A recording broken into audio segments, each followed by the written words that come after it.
So, my name is Rowan Payton. Welcome to this session. With me today, Tina Makereti and Robyn Bargh. Originally, you may have seen in the program, this session was billed as having Patricia Grace here with us today. Unfortunately, she was unable to come, and yet she is such a major writer of such importance for New Zealand literature that we felt it's almost unthinkable for New Zealand to be at Frankfurt here at the book fair without her presence, and for that reason we've elected to include her through a reading from one of her works, Baby No Eyes, which we will begin with shortly. I'll just make a brief introduction of the panel here today. So we have Tina Makereti, who is a emerging writer, I think largely of fiction at this point, and her stories have been published in a range of New Zealand literary magazines and journals, including Sport and Jam, and her first short story collection has appeared once upon a time in Aotearoa, published by Huia. And Huia is the publisher of which Robyn Bargh, sitting next to me here, is the co-founder and managing director. And Huia is a publisher dedicated to, I would say, Māori topics. Yeah.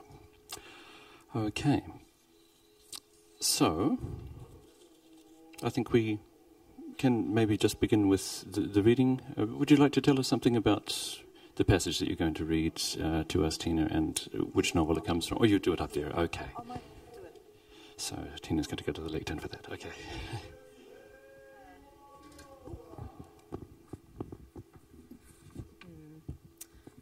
Kia ora everyone.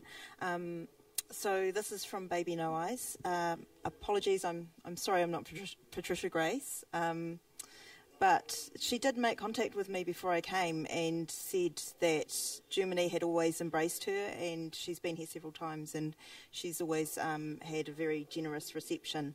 I'm going to read from Baby No Eyes, but it's not available in German, but I believe Portuguese is available, and it's we're talking about Māori realities today, and I think if you're going to begin reading Māori fiction, Portuguese is a really good place to start, so hopefully you can go and look for that if you haven't already encountered it. And the passage that I'm reading is a couple of excerpts out of Baby No Eyes, and I think it encapsulates a lot of things about Patricia Grace's writing, so maybe I'll just get started. There's a way the older people have of telling a story, a way where the beginning is not the beginning, the end is not the end. It starts from a centre and moves away from there in such widening circles that you don't know how you will finally arrive at the point of understanding, which becomes itself another core, a new centre. You can only trust these tellers as they start you on a blindfold journey with a handful of words which they have seemingly clutched from nowhere. There was a heiponamu, a green moth, a suitcase, a bird-nosed man, Rebecca who was mother, a man who was a ghost, a woman good at making dresses, a teapot with a dent by its nose. Or sometimes there is a story that has no words at all, a story that has been lived by a whole generation, but that has never been worded. You see it sitting in the old ones. You see it in how they walk and move and breathe. You see it chiselled into their faces. You see it in their eyes. You see it gathering in them sometimes, see the beginning of it on their lips. Then you see it swallowed and it's gone. And so the book tells many, many stories from many different perspectives, and I just thought I'd give you an example of one of them. There's the heiponamu made of speckled greenstone. It's like deep milk green river water, where the surface is so still that it has a shiny, oiled look. But when you look below the surface of the water, whether they are there or not, you see lips, eyes, fins, and tails of fish, tumbling and turning. The heiponamu is for important occasions, such as when heiponamu is for important occasions, such as when a relative dies. It is something to be worn, not one of those treasures that is placed on the casket of the dead. There's a portrait that hangs on my living room wall of grandfather when he was about 40 years old.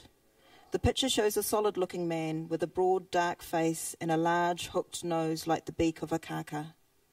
His eyes are shadowed under heavy eyebrows, but one eye is more widely open than the other because his birth and circumstances surprised him. Or that's what I used to think. He has a short, curly beard and thick black hair which is parted in the middle and draws back from his face in bunched waves. In the portrait, grandfather is wearing a dark suit and cravat. From a watch chain attached to a button on his waistcoat hangs his hei pounamu. Before he died, he put it around the neck of his wife for safekeeping so that it wouldn't be robbed from his grave. So maybe I should explain too, for those that don't know, that a hei pounamu is, you might have seen people here with a piece of greenstone jade, and it's worn around the neck. So the hei part is the hanging and the pounamu is the greenstone. The hei pounamu was made specially for Pirinoa, grandfather's mother, and was gifted to her when she was born, along with other ornaments that were gifts handed down. As well as ornaments, there were bird feather and dog hair cloaks and finely woven garments.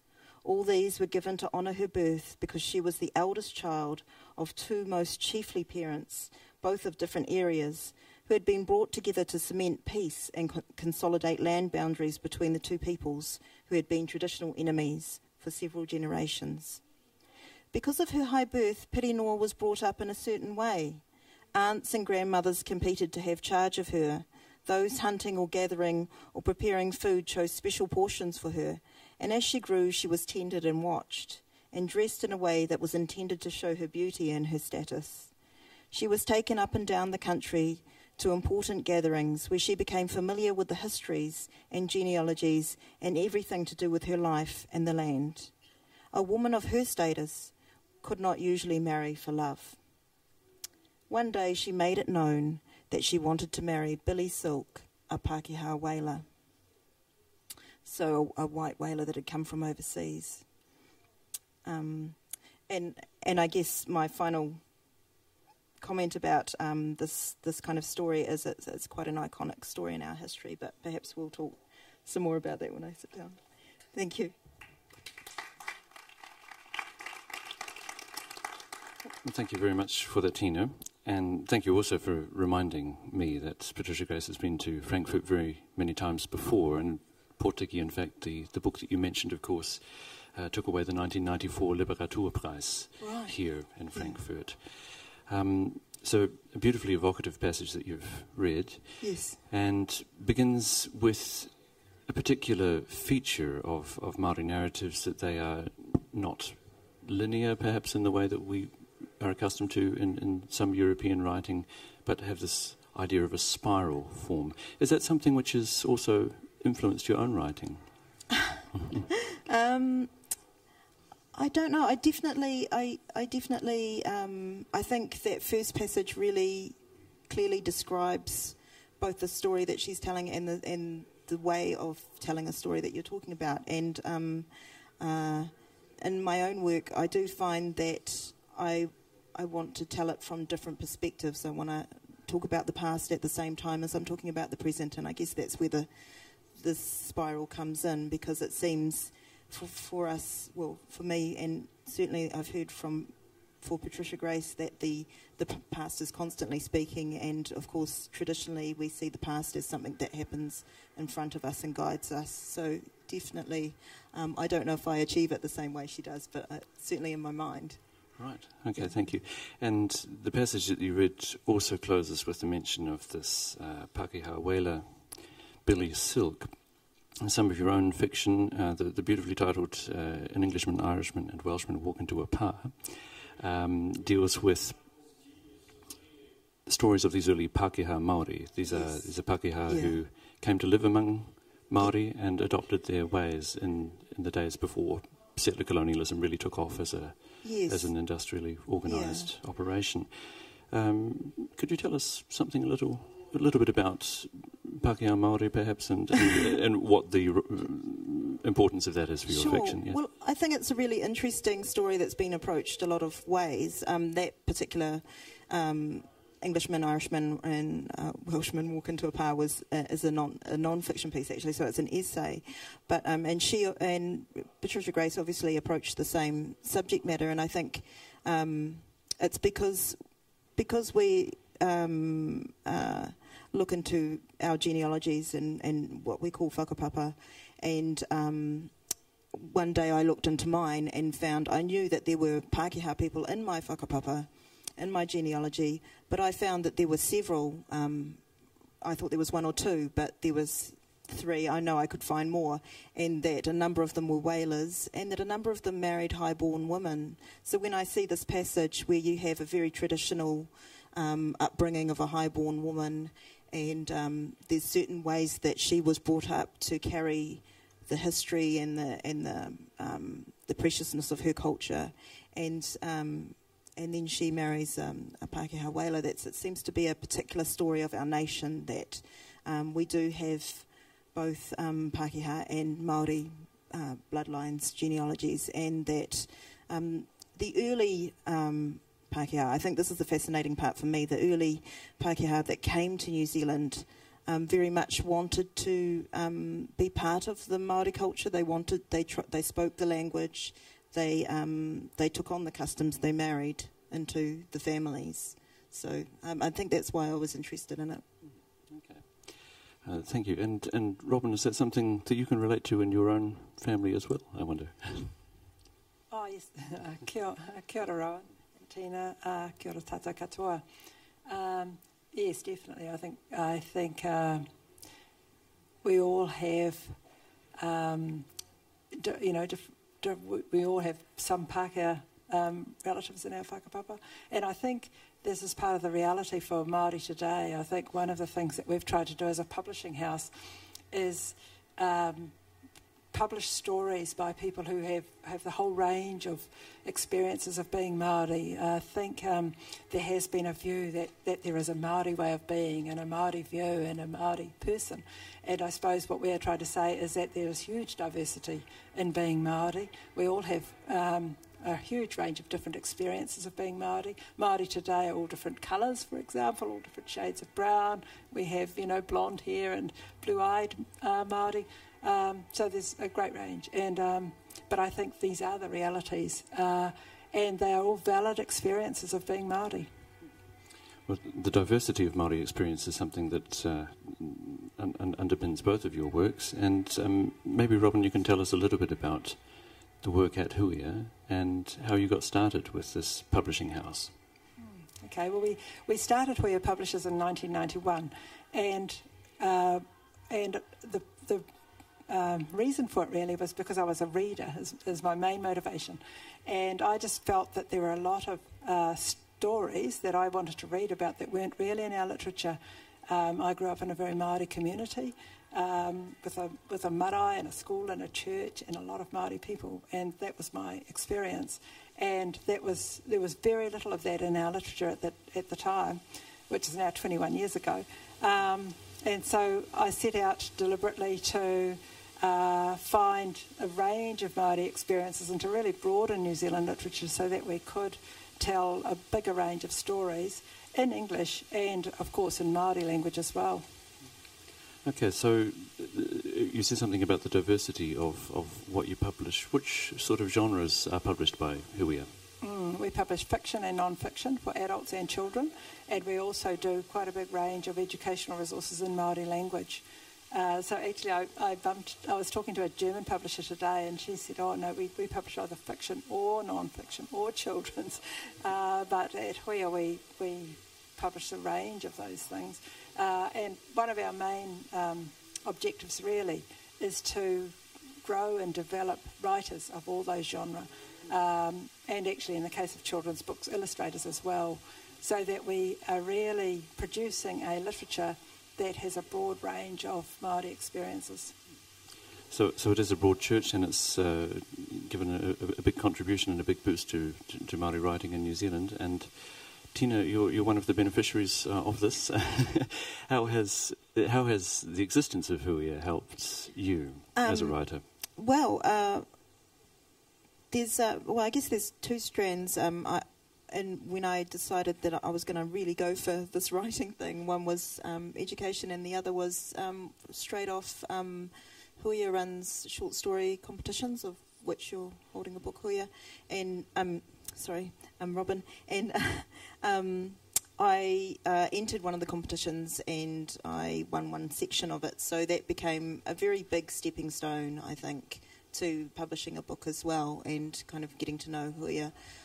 So that kind of encouragement where there's, okay, I want to do this thing. Does anyone want to hear about it? You can put it into a competition and see whether you're anyone's interested in what you're writing, or whether it gets anywhere. And then I think that's really important, to be kind of very present, very visual, so that people know that there is that option of Māori focused publishing. So my next question is to both of you, and a lot of Māori writing could be said to be political, to the extent that it's bearing witness to and questioning the legacy of colonialism, the history of it, and its continuing impact. And particularly in the world of fiction has emerged as a site in a lot of Māori writing for dealing with these aspects of that colonial relationship. If you're comparing your fiction to the works of, we might say, the first wave of Māori writers beginning their careers in the 1970s, such as Huia, who was here yesterday, or Patricia Grace, who you've just read from, where would you situate the politics of your own work? Well, it's certainly on a continuum, because we don't. I wouldn't think of. I think we just. Patricia Grace is iconic, and Witi Humaira and other earlier writers, because without their footsteps, it would be very hard. I mean, they started publishing in a time I can't imagine. I mean, the field was much more wide open when I started. So in that way, I can't even really comprehend how different it would be for me. I mean, I had Huia Publishers to go to, and it just didn't exist back in the 60s and 70s when they started publishing stuff. Although there were other publications. So there's a continuum there, and I guess for me that word diversity was big, because I don't come from a traditional kind of upbringing, and so it's a very urban kind of sense of being Māori and having a very kind of having Māori and Pākehā parents, although Patricia Grace also has both those elements. I guess it's just different. I mean, what I would like to see is more Māori writers, so that that diversity that Robyn was talking about can be fully shown, because my political point of view is going to be different to the next person's political point of view, whether they're Māori or not. So. And Robyn, could I ask you the same question? Yeah, I think the other difference is that we're in a different world today. In New Zealand today, there's a cross-cultural dynamic that is very different from the 1970s. We have, big, large urban Māori and Pacific populations, and now with more people from China and other countries. So it's quite a different scene. And I think for me, for Māori writers, that's exciting, because now we have a new environment that the writers can be exploring through fiction and non-fiction.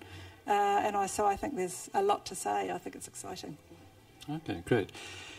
And next question, I want to ask you about your experiences here at Frankfurt. Tina, you've also been here on a residency at the Weltkulturenmuseum. And Robyn, you've had experiences over at your stand, bringing Māori books to German and international audiences. How has the response been? This time? Yes. The response has been really good. Yes, I've been to the Frankfurt Book Fair a number of times before, and this year, with New Zealand being the country of honour, it has, I think, brought more attention to New Zealand books, and so I think we've benefited from that. And so we've had a lot of, really good conversations with people about our books. the particular thing I've liked actually is that in the past I've been the only Māori publisher at Frankfurt, and so it's been really great this time to have, and also to have our writers with us, I think has been really good. So I think the whole Country of Honour thing has given us a great opportunity. And Tina, if I can ask you, how has the response been to your writing in Germany here? Oh, I don't know. I don't know how the response has been to my writing. That might be a question for the audience. But I do know that I think the relationship with the people at Dot Kulturen has been amazing, and the hospitality has been incredible. And I'll get all emotional because I'm leaving tomorrow. Frankfurt is going to be a very special place, I think, for me. Okay, thank you very much.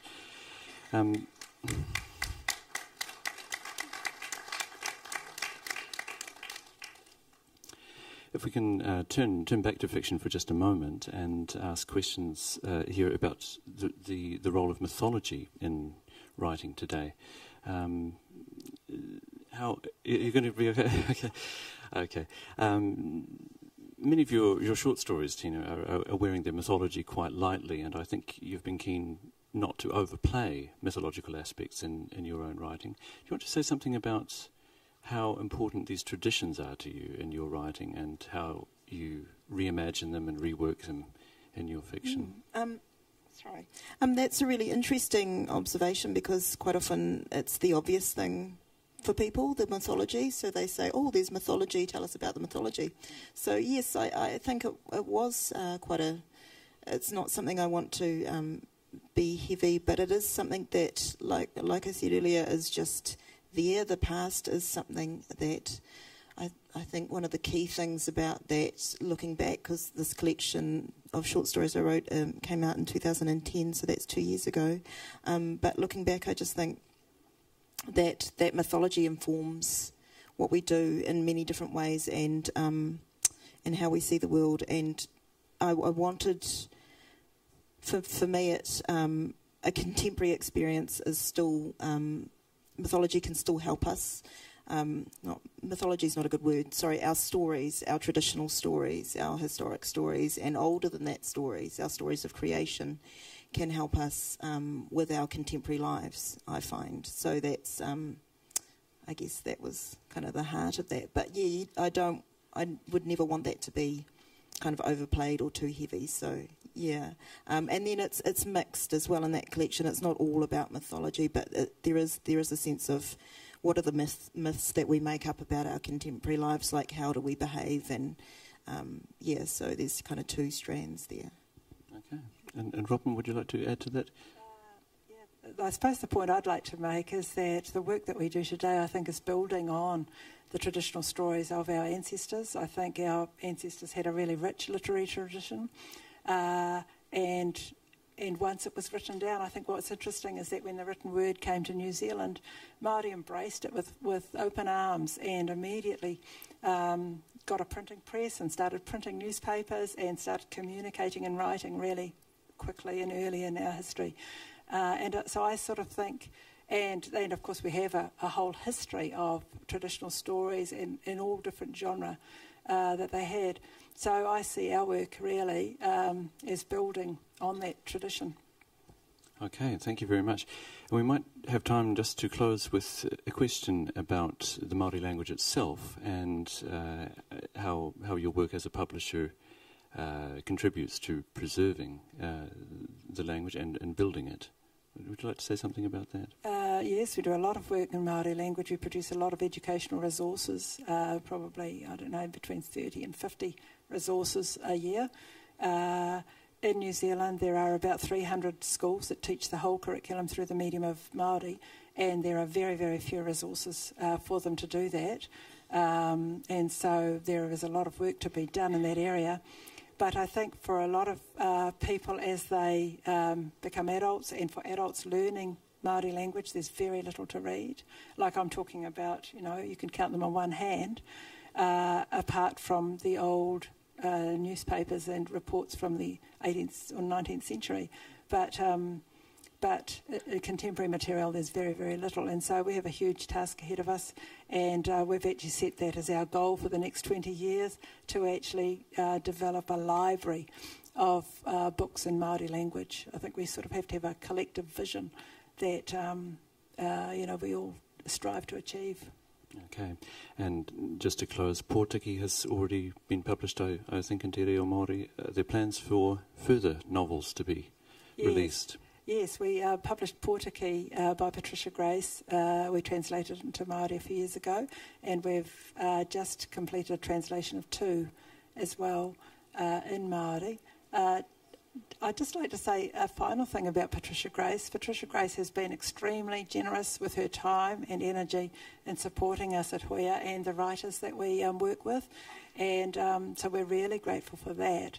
And the other point I'd just like to make about the translations, the translators of those works have often commented that her works, although they're in English, written in English, have very Māori concepts which, when they come to translate them into Māori language, they translate very easily into Māori, and I think it just shows the sort of perspectives that Patricia is bringing to our literature. And that might be a wonderful note to finish on. Thank you very much, Tina and Robyn, for the session. Okay. Thank you very much for listening.